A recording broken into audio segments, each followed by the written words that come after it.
Hello दोस्तों, स्वागत है आपके अपने यूट्यूब चैनल ब्रिजेन एजुकेशन में।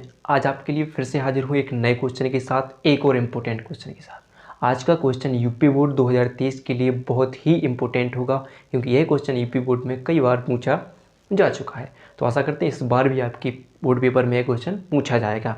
आज का क्वेश्चन होगा हमारा, समांतर प्लेट संधारित्र की धारिता जब उसकी प्लेटों के बीच आंशिक रूप से परावैद्युत पदार्थ रखा हो, तो उसके लिए हम धारिता के लिए हम व्यंजक का निर्धारण करेंगे। तो अच्छे से पूरा देख लीजिएगा वीडियो को। पसंद आए तो लाइक और चैनल को सब्सक्राइब करना ना भूलिएगा, और अच्छे से नोट भी करते जाइएगा। हम यहाँ से चित्र के माध्यम से उसकी डेफिनेशन समझने वाले हैं, तो आप उसे नोट करते जाइएगा। पेन कॉपी लेकर हमेशा साथ में बैठे। तो देखिए, हम बात कर रहे हैं समांतर प्लेटों के लिए। तो मान लीजिए दो समांतर प्लेट x व y हैं। माना दो समांतर प्लेट x व y हैं जो एक दूसरे से d दूरी पर स्थित हैं। किस दूरी पर है? d दूरी पर स्थित हैं। और प्रत्येक प्लेट का क्षेत्रफल क्या है? a। प्रत्येक प्लेट का क्षेत्रफल a है। माना क्या माना कि माना दो समांतर प्लेट x व y हैं जो एक दूसरे से d दूरी पर स्थित हैं। प्रत्येक प्लेट का क्षेत्रफल क्या है? a है। प्रत्येक प्लेट का क्षेत्रफल क्या है? a है। और इनके बीच कोई एक परावैद्युत माध्यम, जैसे कि पट्टी, कोई इनके बीच यानी दोनों प्लेटों के बीच एक किसी परावैद्युत माध्यम की एक पट्टी, जैसे कांच कह सकते हैं, कि रखी हो, पट्टी रखी जिसका परावैद्युतांक क्या हो? k, तथा जिसकी मोटाई क्या हो? t हो। क्या क्या पढ़ लिया कि माना दो समांतर प्लेट x व y हैं जो एक दूसरे से d दूरी पर स्थित हैं, और प्रत्येक प्लेट का क्षेत्रफल क्या है? a। इनकी प्रत्येक प्लेट का क्षेत्रफल क्या है? a है। और इनके बीच कोई परावैद्युत माध्यम की पट्टी, जैसे कांच या किसी कोई भी माध्यम की पट्टी के परावैद्युतांक, जिसका परावैद्युतांक क्या है? k है। और जिसकी मोटाई क्या है? आप देख सकते हैं t मोटाई की एक पट्टी है। और अगर हम इस किसी प्लेट को किसी आवेशित करते हैं, यानी पहली प्लेट को आवेशित करते हैं तथा दूसरी आवेशित करते हैं, उस पर प्लस क्यू आवेश उत्पन्न हो जाता है, और इसके कारण इसकी दूसरी प्लेट पर माइनस क्यू आवेश उत्पन्न हो जाएगा, और इसके बीच क्या हो जाएगा? एक वैद्युत क्षेत्र उत्पन्न है। दोनों प्लेटों के बीच क्या होगा? एक वैद्युत क्षेत्र उत्पन्न हो जाएगा।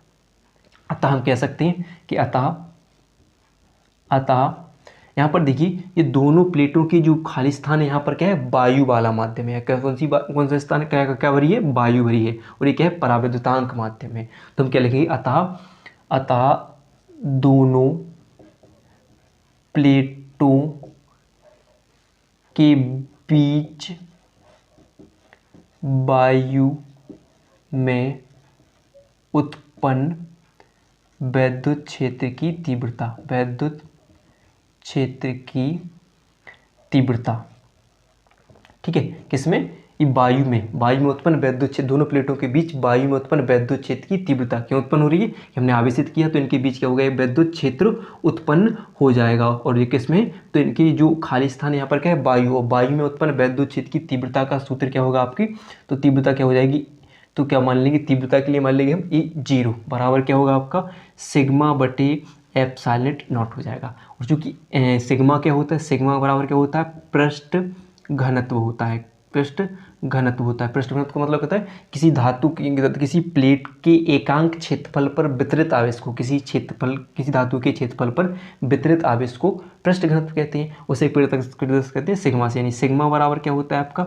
Q बटे क्या होता है? ए क्या होता है? क्षेत्रफल, और ये क्या होता है? आवेश। तो हम क्या करेंगे कि जो आपका सिग्मा की जगह हम क्या लिखेंगे?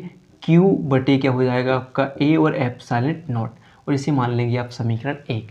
ठीक है। अब बात कर रहे हैं कि परावैद्युत पट्टी पर उत्पन्न वैद्युत क्षेत्र की तीव्रता। अब लिखेंगे परावैद्युत पट्टी पर भी क्या होगी? वैद्युत क्षेत्र की तीव्रता उत्पन्न होगी। तो हम क्या लिखेंगे? परावैद्युत पट्टी पर उत्पन्न तीव्रता। तो परावैद्युत पट्टी पर क्या होगी? क्या होगी? वैद्युत क्षेत्र की तीव्रता उत्पन्न होगी। तो क्या हो जाएगा आपका? परावैद्युत पट्टी पर क्या होगा? E बराबर क्या होगा आपका? सिग्मा बटे एप्सिलॉन 0। चूंकि कौन सा माध्यम है इसके बीच? परावैद्युतांक के वाले माध्यम में, तो हम क्या लिखेंगे? सिग्मा बटे के एप्सिलॉन नॉट होगी। और आपने पढ़ चुके हो कि सिग्मा की जगह हम क्या लिखेंगे? आपने पढ़ा होगा पृष्ठ घनत्व, यानी सिग्मा बराबर क्या हो जाएगा आपका? क्या होगा? Q बटे क्या हो जाएगा? के ए एप्सिलॉन नॉट क्या हो जाएगा? सिग्मा बटे के तो है ही, और एप्सिलॉन नॉट के ए एप्सिलॉन नॉट। इसे मान लेंगे आप समीकरण 2 मान लेंगे। क्या मान लेंगे? समीकरण 2 मान लेंगे। अब बात करते हैं, अगर प्लेटों के बीच, जो प्लेटों के बीच वैद्युत क्षेत्र की तीव्रता क्या होगी, ई नॉट होगी, तो उसकी दूरी क्या होगी, इन दोनों प्लेटों के बीच क्या होगी। तो आप देखेंगे कि अगर हम यहाँ से यहाँ तक की दूरी देखें तो क्या होगी, तो आपको दिख रही होगी टोटल क्या है, डी है। अगर ऐसे हम इस पराविद्युत को हटा दें तो इसमें से क्या करेंगे हम, ए डी माइनस क्या होगी आपकी टी हो जाएगी, यानी यहाँ से यहाँ तक की दूरी क्या हो जाएगी कि डी माइनस टी। हमें क्या करना है कि अगर हम मान लो इसे हटा रहे हैं, किसकी बात करें, केवल वायु के लिए, तो लिखेंगे, तो दोनों प्लेटों के बीच क्या लिखेंगे, दोनों प्लेटों के बीच वैद्युत क्षेत्र क्या हो, जब ई नॉट हो तो दूरी क्या हो जाएगी आपकी, दूरी क्या होगी, डी माइनस टी, क्या हो जाएगी, डी माइनस टी, यानी पराविद्युत वाले माध्यम को हटा देंगे तो डी माइनस टी, तथा क्या हो, ई हो, जब क्या हो, ई हो तो क्या होगी, हम किसके लिए बात की थी हम कि परावैद्युत पट्टी पर, तो परावैद्युत पट्टी के लिए केवल दूरी क्या होगी, ई, जब तीव्रता आपकी होगी ई, तो दूरी क्या होगी, दूरी क्या हो जाएगी आपकी, केवल क्या होगी, परावैद्युत पट्टी के लिए क्या होगी, टी हो जाएगी, क्या होगी, टी है, क्या होगी, टी होगी, ऐसे मान ली क्या हो जाएगी, टी होगी, दूरी क्या होगी, टी होगी। तब दोनों प्लेटों के बीच, दोनों प्लेटों के बीच उत्पन्न विभवांतर भी हो, तो उत्पन्न विभवांतर क्या हो, इनकी प्लेटों के बीच उत्पन्न विभवांतर क्या हो, भी हो, तो क्या होगा, आपने तीव्रता का सूत्र पढ़ा होगा, एक ई बराबर वी बटे डी होगा। क्या होता है, ई बराबर वी बटे टी, ठीक है, विभव प्रवणता और वैद्युत क्षेत्र की तीव्रता में संबंध होता है। तो हम इसके लिए अगर हम v के रूप में बनाएं तो त्रियक गुणा कर लें, बटे में एक मानकर त्रियक गुणा कर लें, तो क्या हो जाएगा आपका v बराबर क्या हो जाएगा, e into D, E into D, V बराबर क्या होगा, ई इंटू डी, तो ये डी क्या होगी आपकी दूरी। तो हम किसके लिए लिख रहे हैं कि दोनों प्लेटों के लिए, तो दोनों प्लेटों के लिए क्या होगा, v बराबर क्या होगा, ई नॉट, और ई नॉट के लिए दूरी क्या लिख चुके हो आप, ई नॉट के लिए दूरी क्या होगी आपकी, देख सकते डी माइनस टी, तो डी माइनस टी, और प्लस दोनों प्लेटें हैं तो अगली प्लेट के लिए क्या होगा, अगली जो परावैद्युत वाली प्लेट के लिए, परावैद्युत पट्टी के लिए क्या होगा, जब ई होगी तो इसकी दूरी क्या हो जाएगी, क्या हो जाएगी, टी, क्या होगी, टी। हम पढ़ चुके हैं कि जब ई बराबर हो तो इसकी दूरी क्या होगी आपकी टी, तो हम दोनों के लिए लिख ली, इसी के रूप में हमने लिख दी। तीव्रता होगी तो दूरी यहाँ पर हमें लिखनी होगी, तो ई जीरो के लिए दूरी क्या होगी, डी माइनस टी, और ई के लिए क्या होगी, टी हो जाएगी, ठीक है। इस प्रकार अब देखेंगे कि समीकरण 1 व समीकरण 2 से, समीकरण 1 व 2 से, तो समीकरण 1 व 2 से देखेंगे, आप सीधे लिखते जाइए, ठीक है। हम यहाँ पर कर रहे हैं तो क्या होगा, v बराबर, अब क्या करोगे, ई जीरो के लिए, यानी ई जीरो के लिए क्या लिखो, क्यू बटे ए एप्सिलॉन नॉट, तो क्या लिखो, क्यू बटे ए एप्सिलॉन नॉट, और साथ में क्या है, दूरी क्या है आपकी, डी माइनस की T, D minus T, plus क्या हो जाएगा आपका, ई के लिए आप क्या निकाल चुके हो, क्यू बटे के ए एप्सिलॉन नॉट, तो क्या होगा, क्यू बटे के ए एप्सिलॉन नॉट इंटू क्या होगा आपका, टी हो जाएगा, टी हो जाएगा।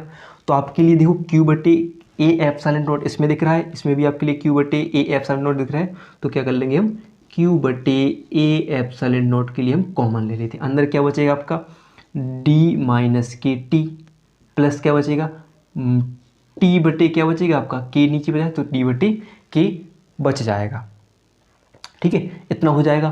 फिर आपके लिए हम क्या करते हैं, इसे हम हटा देते हैं, ठीक है, इसे हम साफ करते हैं, फिर आप देख लीजिएगा यहाँ पर भी, फिर क्या होगा, संधारित्र की धारिता के सूत्र से, संधारित्र की धारिता से, तो संधारित्र की धारिता का सूत्र क्या होता है, सी बराबर क्यू बटे भी, संधारित्र की धारिता का सूत्र क्या होता है, सी बराबर क्यू बटे भी। तो आप क्या करोगे कि क्यू तो वही का वही रहेगा, भी की जगह हमें क्या लिखना है, मान लीजिए आप ऐसे समीकरण 3, तो क्या करेंगे, समीकरण 3 से पूरा भी का मान यहाँ पर रख देते हैं, तो बी की जगह आप क्या लिखोगे, क्यू बटे क्या होगा, ए एप्सिलॉन नॉट इंटू क्या होगा, डी माइनस के टी, और प्लस क्या होगा, क्या हो जाएगा आपका, प्लस में क्या हो जाएगा, टी बटे के, यहाँ पर हो जाएगा। आपके लिए दिख रहा होगा क्यू से क्यू आपका क्या हो जाएगा, कैंसिल हो जाएगा।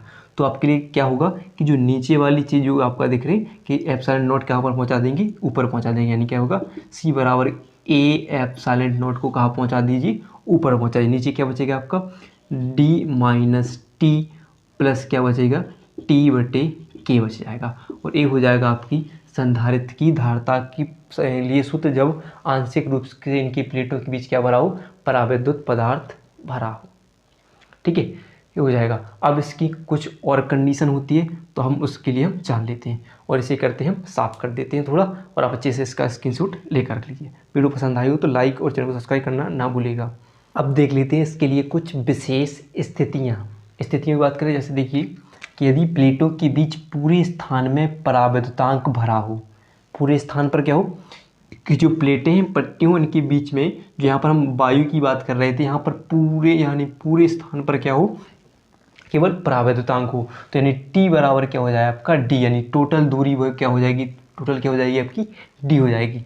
तब धारिता का सूत्र क्या आपने पढ़ा, तब क्या लिखेंगे हम, तो सी बराबर क्या हो जाएगा आपका, सी बराबर क्या है अपने ए एप्सिलॉन नॉट बटी डी, और हम टी की जगह क्या लिखेंगे, हम डी लिखेंगे। क्या होंगे कि पूरे माध्यम में क्या है, परावैद्युतांक है, तो क्या होगा, तो हम क्या लिखेंगे, डी की जगह हमें क्या लिखना है, यानी टी बराबर क्या हो जाएगा डी, तो यहाँ पर डी लिख देंगे। और क्या होएगा प्लस टी की जगह भी क्या लिखना है हमें, यहाँ पर भी क्या लिखना है हमें, डी लिखना है, बटे में क्या होगा आपका के, यानी तो क्या बचेगा आपका डी से डी क्या हो जाएगा, हट जाएगा, तो यानी क्या बचेगा यहाँ पर जीरो बचेगा, तो क्या हो जाएगा, तो ए बटे ए इंटू एप्सिलॉन नॉट बटे क्या बचेगा कि डी बटे के, क्या बचेगा डी बटे के, और चाहो तो ये के भी कहाँ पहुँच जाएगा, ऊपर पहुँच जाएगा, तो कैसे हो जाएगा के ए एप्सिलॉन नॉट बटे डी हो जाएगा। यानी जब क्या होगा पूरे स्थान पर क्या हो परावैद्युतांक हो, तो सूत्र क्या लगाएंगे हम, के ए एप्सिलॉन नॉट बटे डी हो जाएगा। ठीक है, ये पहली स्थिति होगी। दूसरी स्थिति की बात की, यदि प्लेटों के बीच पूरे स्थान पर वायु हो, यानी पूरे में सिर्फ यानी परावैद्युतांक हटाओ, केवल क्या हो वायु हो, तो तब क्या होगा टी बराबर क्या हो जाएगा आपका जीरो हो जाएगा। तो सूत्र क्या होगा, तो सी बराबर क्या होगा ए एप्सिलॉन नॉट बटे, आपको क्या करना है टी की जगह क्या लिखना है हमें जीरो, तो डी माइनस टी की जगह हम क्या लिखेंगे जीरो, प्लस क्या होगा टी की जगह, यानी देखेंगे टी की जगह हम क्या लिखेंगे जीरो बटे क्या होगा के। अब क्या होगा, ये तो देखिए के का भाग हम जीरो में देंगे तो क्या हो जाएगा जीरो, और डी में से जीरो घटाएंगे तो क्या बचेगा डी, तो यानी क्या होगा ए एप्सिलॉन नॉट बटे क्या बचेगा आपका, क्या बचेगा डी बच जाएगा, क्या बच जाएगा डी बच जाएगा। तो इसके लिए इस सूत्र हो जाएगा। ठीक है, तो ये दूसरी कंडीशन हो जाएगी, सी बराबर क्या होगा आपका ए एप्सिलॉन नॉट बटे डी, जब क्या हो पूरे स्थान पर केवल क्या हो निर्वात हो तब के लिए। फिर देखिए यदि प्लेटों के बीच, तीसरी स्थिति देख लेंगे, यदि प्लेटों के बीच टी मोटाई की धातु की पट्टी हो, तो के लिए क्या मानते हैं, धातु की पट्टी हो पूरी, तो क्या लेंगे के बराबर क्या होगा आपका अनंत हो जाएगा इन्फिनिटिव, तब क्या होगा आपका सी बराबर ए एप्सिलॉन नॉट बटे क्या होगा डी माइनस टी, और प्लस क्या होगा जीरो, और अनंत की जगह के की जगह क्या लिखें हम अनंत इन्फिनिटिव लिखेंगे, तो यानी क्या बचेगा ए एप्सिलॉन नॉट बटे क्या बचेगा आपका, क्या बचेगा देखिए सॉरी क्या लिखेंगे यहाँ पर टी लिखेंगे, तो क्या बचेगा आपका हट जाएगा, और सीधे क्या बचेगा आपका जो यहाँ पर चला जाएगा अनंत से भाग यहाँ दे लेंगे, तो क्या बचेगा सीधा डी माइनस टी बच जाएगा आपका डी माइनस टी। और ये दूसरी स्थिति, तीसरी स्थिति के लिए हो जाएगा। एक संधारित्र की धारिता की 3 स्थितियाँ बन जाती हैं। तो वीडियो पसंद आई हो तो वीडियो को लाइक और चैनल को सब्सक्राइब करना ना भूलिएगा। वीडियो देखने के लिए आपका बहुत बहुत धन्यवाद।